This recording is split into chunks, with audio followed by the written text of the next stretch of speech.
राज्यपाल सीपी राधाकृष्णन यांनी धनंजय मुंडेंचा राजीनामा स्वीकारल्याची माहिती आहे। मुख्यमंत्री देवेंद्र फडणवीस यांनी धनंजय मुंडेंचा राजीनामा राज्यपालांकडे सुपूर्द केलेला आहे।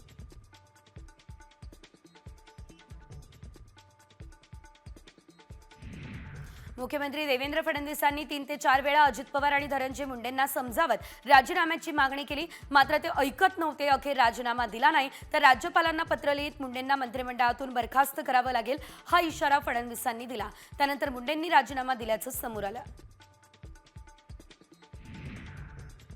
राज्याचे अन्न आणि नागरी पुरवठा आणि ग्राहक संरक्षण मंत्री धनंजय मुंडेंनी अखेर राजीनामा दिला। अधिवेशन कामकाज सुरू होण्याआधी मुख्यमंत्री फडणवीसांनी मुंडेंनी आपल्याकडे राजीनामा दिला आणि आपण तो स्वीकारला असं सांगितलं।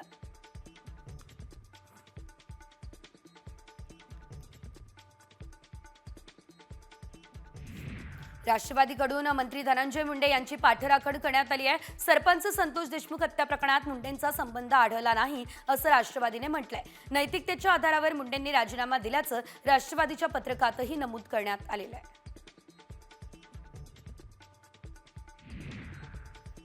देशमुख हत्या प्रकरणात धनंजय मुंडेंना सहआरोपी करून त्यांच्यावर देखील कारवाई करावी ही मागणी आमदार रोहित पवार यांनी केली। सरपंचांच्या हत्येनंतर त्यांच्या कुटुंबाला न्याय मिळवून देण्यासाठी गेल्या 3 महिन्यांपासून लढा देतोय, त्याचा परिणाम म्हणूनच मुंडेंना राजीनामा द्यावा लागलाय असंही रोहित पवार म्हणाले।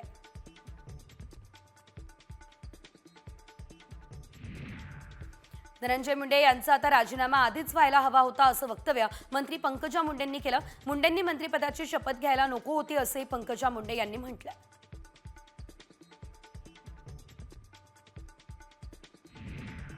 देशमुख हत्या प्रकरणातील आरोपी कृष्णा आंधळेचा मर्डर झाल्याचा खळबळजनक दावा जितेंद्र आव्हाड यांनी केलाय। कृष्णा आंधळे सरपंच देशमुख हत्येतील आरोपी आहे।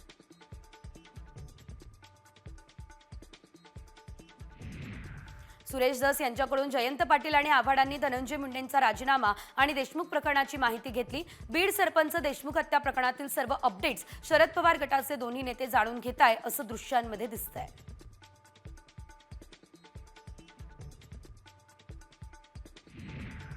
सरपंच हत्या प्रकरणावरून उद्धव ठाकरेंनी सरकारवर जोरदार हल्लाबोल केलाय। मारहाणीचे फोटो व्हिडिओ अधिवेशन काळातच बाहेर का आले हा सवाल त्यांनी केलाय। याआधीच धनंजय मुंडेंचा राजीनामा का घेतला नाही असे उद्धव ठाकरे यांनी म्हटलंय।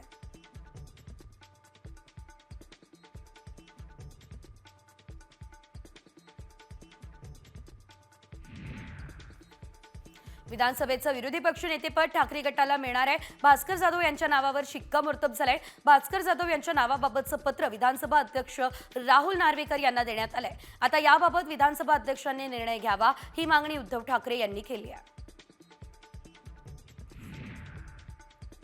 विरोधी पक्षनेतेपदाबाबत 2.5 वर्षांच्या फॉर्म्युलाबाबत उद्धव ठाकरेंनी स्पष्टीकरण दिलं। असा काही फॉर्म्युला ठरला नाही असं ते म्हणाले। शरद पवार गटाकडून 2.5 वर्षांच्या फॉर्म्युलाची मागणी आहे अशी माहिती देखील समोर आलेली आहे।